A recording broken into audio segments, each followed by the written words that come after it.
Praise లాంటి 4th ఎపిసోడ్గా మరి మా జీవితాల గురించి చెప్తున్నాను. అయితే 1993లో దావీదు కీర్తన 119:13లో ఇచ్చిన వాగ్దానం ప్రకారంగా మరి పాశ్రమ గారు రాబర్ట్ నతానయ్యలమ్మ ఇక్కడ సేవ మొదలుపెట్టాలన్నప్పుడు మరి మొదలుపెట్టామండి. ఫస్ట్ రాజపుత్రులు ఇంట్లో రాజపుత్రులు వాళ్ళ పిల్లల వివాహాలు అవ్వట్లేదని రైలు నిలయంలో మరి బ్రదర్తో చెప్పినప్పుడు ప్రతి శనివారం కూడా సభ్యులగూడలో రాజపుత్రులు ఇంట్లో పెట్టేవాళ్ళమండి. మరి ఆ ప్రార్థన బట్టి 2 కుమారుల వివాహం, కొడుకు వివాహం అయ్యింది. మరి కుటుంబం కూడా రక్షణ పొందింది అండి. అలాగే అన్య జనాంగానికి బ్రాహ్మణులు, రెడ్లు, రాజులు, మరి నాయుడ్స్ అనేక మంది మరి మారు మనసు పొంది దేవుని అంగీకరించారండి. మరి చాలామందికి కూడా బాప్తిసాలు ఇప్పించాము. మరి అంతేకాకుండా వివాహాలు కాని బిడ్డల ఊరండి అసలు వివాహం కాదు అని మరి తల్లి తండ్రి తీసుకుని వచ్చి ప్రార్థించినప్పుడు మరి తీసుకొచ్చేవారండి గృహానికి. మరి కన్నీటితో ప్రార్థించేవాళ్ళు, ప్రభు మరి బిడ్డల గృహాలను కట్టాలి అన్నప్పుడు మరి చాలామంది వివాహాలు, చాలామంది 7 శుక్రవారాలు 7 శనివారాలు 7 వీక్స్ ప్రైజ్ పెట్టించుకునేవారండి. పిల్లల పుట్టక, ఉద్యోగాలు రాక, గృహాలు లేక, వివాహాలు కాక. అలాంటప్పుడు 7 వారాలు కంప్లీట్ అయినప్పటికీ వివాహాలు అయిపోయాయండి. దీనికి సాక్ష్యం మరి పాస్టర్ గారు ఎవరెన్నో సాంతయ్య గురువులు గారు మరి 7 వారాలు మేము ప్రార్థన పెట్టేవాళ్ళము. 7 వారాలు కంప్లీట్ అయినప్పటికీ వివాహం అయ్యేది. మరి అప్పుడు సాంతయ్య గారు ఉండేవారు మా పాస్టర్ గారు CSIలో. మరి ఆయన వివాహాలు చేసేవారు. అక్క నువ్వు 7 వారాలు పెట్టాలని నేను వివాహం చేయాలని అంటూ ఉండేవారు. ప్రియమైన తమ్ముడు, మరి ఎక్కడున్న తమ్ముడు మధ్యలో బిడ్డలందరూ మీరు దీవించబడాలి. ఆ రీతిగా 128 వివాహాలు చేశామండి. రేపు 27వ తారీఖున ఇంకో వివాహం ఉంది, ఏప్రిల్ 28, 129వ వివాహం అండి. ఇప్పుడు దేవుడు మరంతగా దీవించాడండి బిడ్డలని. వచ్చిన వారిని ఎవరిని కూడా బాధ పెట్టకుండా, దుఃఖపరుచుకోకుండా వచ్చిన బిడ్డలందరూ కూడా మరి మేము ప్రార్థించినప్పుడు వారు మనవి విని వివాహాలు జరిపించారండి. ఒకటండి ఇక్కడ మరి ప్రార్థించే సేవకులైనా మరి ఎవరైనా కానీ విశ్వాసంతో ప్రార్థన చేయాలి. చేయించుకున్న వారు కూడా విశ్వాసంతో నమ్మాలి. నమ్మినప్పుడే కార్యాలు అవుతాయి. అలాగా 129 వివాహాలు మేము చేశామండి. దేవుడిని బట్టి మేము కాదు, మాలో ఏమీ లేదు, మాలో ఉన్న దేవుడు శక్తిమంతుడు. అదే రీతిగా 10 సంవత్సరాల పిల్లల పుట్టరని డాక్టర్లు చెప్పినప్పుడు 7 సంవత్సరాలప్పుడు మరి 13 సంవత్సరాలు, మళ్ళా 48 సంవత్సరాలు మరి పిల్లలు కాని వారు మరి 7 వారాలు ప్రార్థన పెట్టుకున్నప్పుడు ప్రార్థన చేశామండి. అన్న ప్రార్థించినప్పుడు అన్న మరి ఆలకించి గర్భద్వారం తెరిచిన దేవుడు మరి 27 మందికి గర్భద్వారాలు తెరిచి కుమార్తెలను కుమారులను ఇచ్చారండి. దేవుడు ఎంత ఆశ్చర్యకరుడనండి. నిజంగా ఆయన కార్యాలు అద్భుత కార్యాలండి. నువ్వు నమ్మిన ఎడల నా మహిమను చూసేదవని నమ్మాలండి. నమ్మితే నిజంగా దేవుడి యొక్క మహిమను చూస్తాం. మరి అదే రీతిగా ఉద్యోగాలు లేని వారికి అనేక మందికి ఉద్యోగాలు, అదే విధముగా గృహాలు లేని వారికి లెక్కే లేదు గృహప్రవేశాలు చేయడం, మరి ఫౌండేషన్ వేసి రావటము, ప్రార్థన చేయడము. కొంతమంది అపార్ట్మెంట్లు, కొంతమంది డూప్లెక్స్లో ఒక్క ఇల్లు అడిగితే 2 ఇల్లులండి దేవుడు ఇచ్చాడు. మరి అదే రీతిగా కార్లు, ఒక్క కారు అడిగితే 2 కార్లు అండి. మరి ఈ రీతిగా మా సేవ ఎంతెంతో ఎన్నెన్నో ఊర్లు అభివృద్ధికి మరి వెళ్ళిందండి. ఇటు పుసనూరు సర్చ్ ఓపెనింగ్ చేసాం, అటు రెడ్డిగూడెము, తుంగతుర్తి, సూర్యాపేట, మరి వికారాబాదు, మరి తాండూరు, మణుగూరు, కొత్తగూడెం, మరలా ఇంకా చాలా చాలా చాలా ప్రాంతాలు మరి హనుమకొండ, మరలా వరంగల్లు, మరి ఇట్లా ఎన్నో ప్రాంతాలకి మరి సేవ నిమిత్తము మరి తీసుకెళ్ళి ప్రార్థన చేయించుకొని తిరిగి గృహానికి తీసుకొచ్చి అప్పగించేవారండి. మా సేవ ఎన్ని మరి యొక్క ప్రాంతాల్లో మరి మేము చేస్తామండి. ఎందుకంటే దేవుడు మమ్మలను కష్టాల్లో నుంచి, పెట్ట కుప్పల్లో నుంచి ఆయన మమ్మల్ని లేపి మాసలమ్మని గారికి ఉద్యోగం ఇచ్చారు కాబట్టి మేము ఉడంబడికి చేసుకున్నాం. నా 18వ సంవత్సరం నుండే ఆయన్ని నేను మోస్తున్నాను, ఈ బైబిల్ని ఆయన నన్ను మోస్తున్నారు. కాబట్టి అప్పటి నుండి ఇప్పటి వరకు కూడా మరి సేవలోనే ఉడంబడికి చేసుకున్న ప్రకారంగా టైం వేస్ట్ చేయకుండా మరి సేవలో నడుస్తున్నామండి. ఈ వయసులో కూడా మరి అంతే కదండి, నా బిడ్డల్ని దేవుడు అంచెంచులుగా దీవించాడండి. ఇది గొప్ప సాక్ష్యం. నా బిడ్డలిద్దరికి నేనే ట్యూషన్ చెప్పేదాన్ని. మాస్టర్ గారు ఆఫీస్ నుంచి వచ్చినప్పటికీ ట్యూషన్ చెప్పి మరి వారికి అన్నీ వండి పెట్టి 6:30 నుంచి మరలా మేమిద్దరం బ్యాగులు వేసుకుని బైబిల్ కట్టుకుని సేవకి వెళ్ళేవాళ్ళమండి. నైటు సేవ చేసుకుని వచ్చినప్పటికి బిడ్డలు చక్కగా చదువుకుని పడుకునేవారండి. బిడ్డలకు ఒకటే చెప్పేదాన్ని, నాన్న మేము మార్కెట్లకు వెళ్తాం లేదు, షికారులకు వెళ్తాం లేదు, దేవుడి సేవకి వెళ్తున్నాం, మీరు చదువుకుని తిని ప్రార్థన చేసుకుని నెట్లు కట్టుకుని పడుకోవాలని చెప్పినప్పుడు నా బిడ్డలు ఆ రీతిగానే చేశారండి. నా ఇద్దరు కొడుకులు మరి మెరిట్ స్టూడెంట్లు అంటే ఇద్దరు కూడా ఎంతో జ్ఞానం ఇచ్చాడు నా యేసయ్య. కర్ణాటక సెక్రటరేట్లో చదివారండి నా ఇద్దరు బిడ్డలు. అదే రీతిగా పెద్దబాబు మెకానికల్ ఇంజనీర్ అండి. మరి అలా డాడీకి మాస్లమ్మణ గారికి దర్శనాల వరం ఉంది, ఏ కాలేజీలో సీట్ వస్తుందో డాడీ అంటే వాసవిలో అని చెప్పారు. వాసవిలో వచ్చిందండి. మరి క్యాంపస్ సెలక్షన్లో జాబ్ వచ్చింది. మరి సింగపూరు అనేక సార్లు పంపారు, మరి యూకే పంపారు. మరి అదే రీతిగా స్వీడన్ ప్రాజెక్టులకి మరి అంత జ్ఞానం ఇచ్చారండి నా బిడ్డలకి. ఎందుకు? దేవుని యందు భయభక్తులు కలిగి నా బిడ్డలు జీవించారు కాబట్టి. ఇప్పుడు ప్రస్తుతం నా పెద్ద కుమారునికి వివాహం చేశామండి. ఓ బాబు పాప స్వీడన్లో ఉన్నారు ఫ్యామిలీ. రెండో బాబు మరి సంజీవ్ కిరణ్ అండి. పెద్ద బాబు సద్గుణ కిషోర్, రెండో బాబు పేరు సద్గుణ సంజీవ్ కిరణ్. రెండో బాబు కూడా డాక్టర్గా రాశాడు కానీ డెంటల్ వచ్చిందని వెళ్ళలేదండి. మరి బీ ఫార్మసీ చేసి మరి MBA ఢిల్లీలో చదివాడండి. అది కూడా సీటు నాకు అక్కడే కావాలా డాడీ, ప్రార్థన చేయండి డాడీ మమ్మన్నప్పుడు ప్రార్థన చేశామండి. నా చిన్న కుమారుడు ఏ కాలేజీ కావాలని కోరుకున్నాడో జగన్ ఇన్స్టిట్యూట్ మరి ఢిల్లీలో సీట్ వచ్చిందండి. అదే కాలేజీలో PG 2 సంవత్సరాలు చేశాడు. చేసి వచ్చిన వెంటనే యునైటెడ్ ఇన్సూరెన్స్ సెంట్రల్ గవర్నమెంట్లో నా చిన్న కుమారునికి అడ్మినిస్ట్రేషన్ ఆఫీసర్గా పోస్ట్ వచ్చిందండి. తర్వాత బ్రాంచ్ మేనేజర్ అవ్వాడు. తర్వాత టెస్ట్ రాసి మరి తెలంగాణకి 2వ ర్యాంక్ సంపాదించి ఇన్సూరెన్స్ వాళ్ళందరూ కూడా టెస్టులు రాసినప్పుడు అందులో నా చిన్న కుమారునికి 2nd ర్యాంక్ వచ్చిందండి. ప్రస్తుతం మరి డివిజనల్ మేనేజర్గా DMగా హోస్పేట కర్ణాటకలో మరి బాబుకి ఇచ్చారండి. చిన్న బాబు కూడా వివాహం చేశాము, 2 కొడుకులండి. ఈ రీతిగా మా కుటుంబాన్ని దేవుడు దీవించాడండి. మరి మేము ఏసీలు వేసుకుని టీవీ సీరియల్ చూస్తూ మరి లోకం చూస్తూ మేము ఉండకూడదండి. ఎందుకంటే మా వడంబడిక ప్రభా మా జీవితాంతము, మా శ్రమ, మా ధనము, మా సమయం నీకే అని మేము వడంబడిక చేసుకున్నాము కాబట్టి ఈ రీతిగా మేము సేవ చేస్తున్నామండి. మరి ఇంకొకటి ఏంటంటే ముఖ్యంగా మరి మాస్లమ్మన గారిని ఏబీ మాస్లమ్మన గారు ఎత్తుకుని ఏ రోజైతే ఆయన పేరు పెట్టారో ఆ రోజు నుండి ఏబీ మాస్లమ్మన గారు అలాగే మెసేజ్లు ఇస్తారండి. దర్శనాల వరం ఉంది ఆయనకి.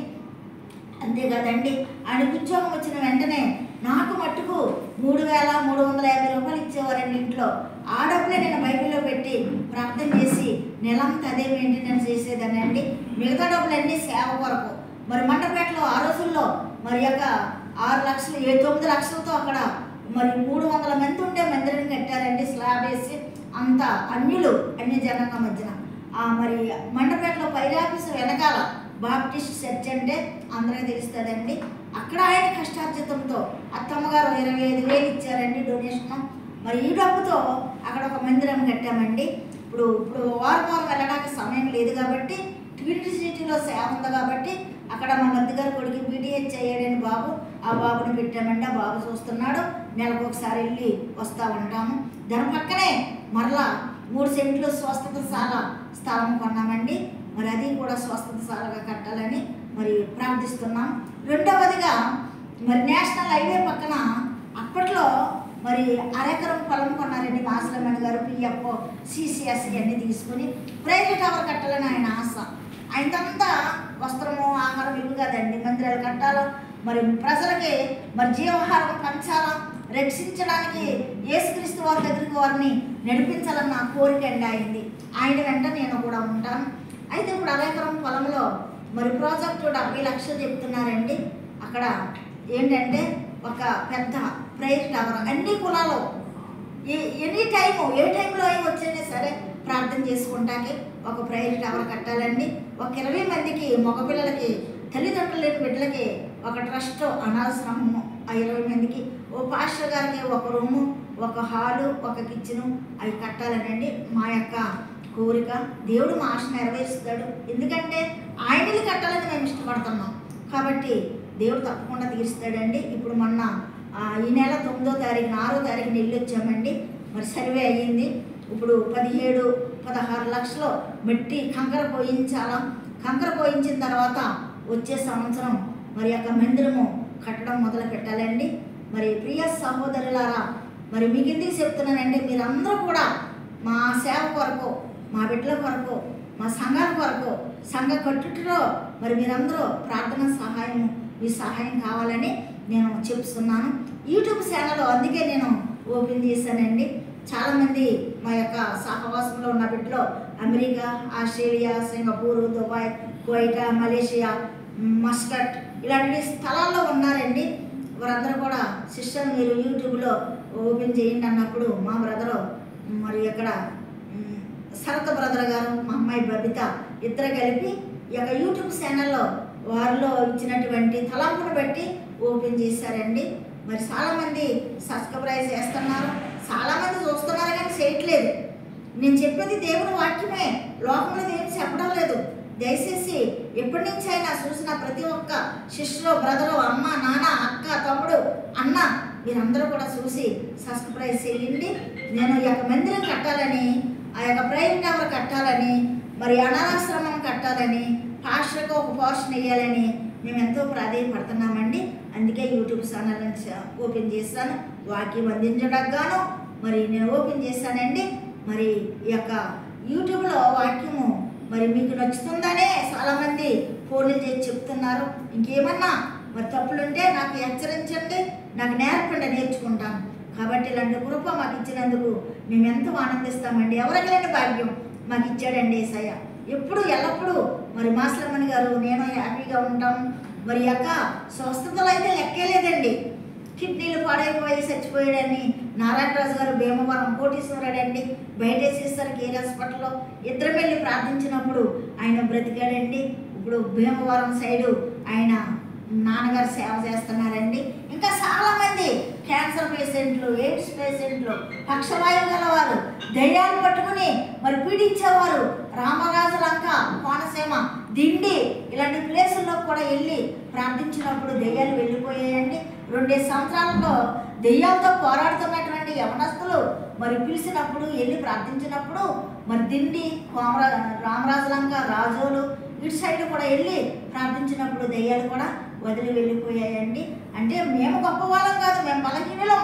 మరి 1 కొరింథీ 1:26-27-28లో చెప్పిన రీతిగా బలహీనులైన వారిని మమ్మలను దేవుడు ఏర్పరచుకున్నాడు. నీచులైన వారిని మరి శక్తిహీనులను మమ్మలను మాస్లమ్మని గారిని నన్ను ఏర్పరచుకున్నాడు. కాబట్టి మేము ప్రార్థించిన వెంటనే ప్రార్థన చేస్తే ప్రార్థనకు జవాబిచ్చి ఇన్ని అద్భుత కార్యాలైనా చేస్తున్నాడండి. అంతేకాదు కంపెనీలు మరి ఫార్మసీ కంపెనీ, మళ్ళా ఇంపోర్ట్ ఎక్స్పోర్ట్ కంపెనీ, మరి ఇంకా చాలామంది కంపెనీ మేనేజర్లు కూడా నెల పిలుచుకుని కంపెనీలో ప్రార్థన పెట్టించుకుంటారండి.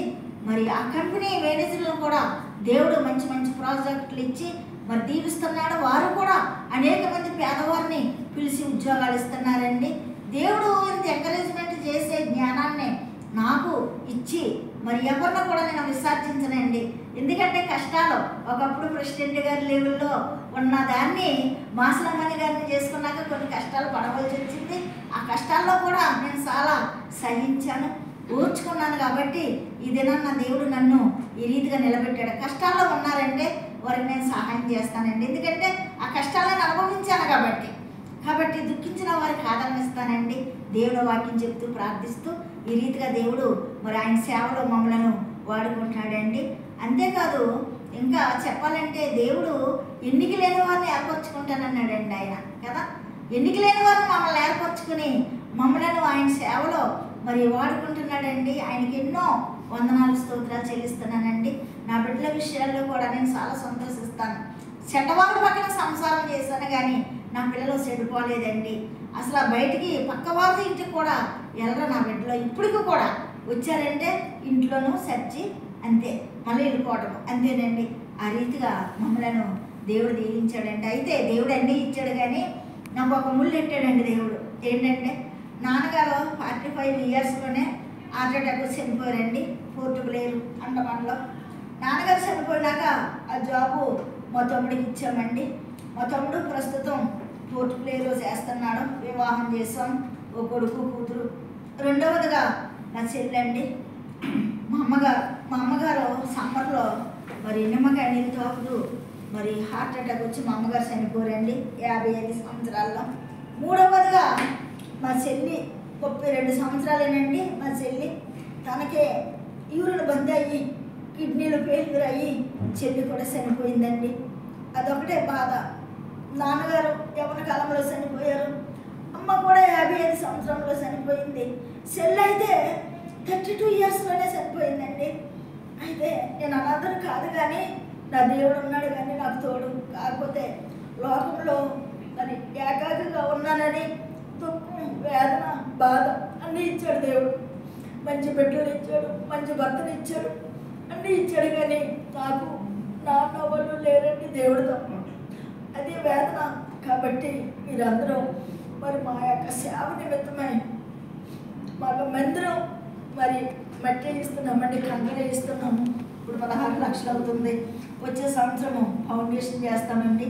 మీరు మా సేవ గురించి మా గురించి మీరు అందరూ ప్రార్థన చేస్తారని మనవి చేస్తున్నాను. అందుకే యూట్యూబ్ ఛానల్ కూడా ఓపెన్ చేశానండి. చూసిన మీరు అందరూ కూడా సబ్స్క్రైబ్ చేయాలని దయతో మిమ్మల్ని కోరుతున్నాను. నాకు సహాయకులుగా మీరు ఉండాలని, క్రైస్తవ బిడ్డలుగా మీరు నాకు ఒక అన్నగా, తమ్ముడుగా, తల్లిగా, తండ్రిగా, అక్కగా, చెల్లిగా, వదినగా, మర్తలుగా మీరందరూ నాకు సహాయకులుగా మాసలమని గారికి నాకు ఉండాలని నేను మనవి చేస్తున్నానండి. మీ అందరికీ నా వందనాలు.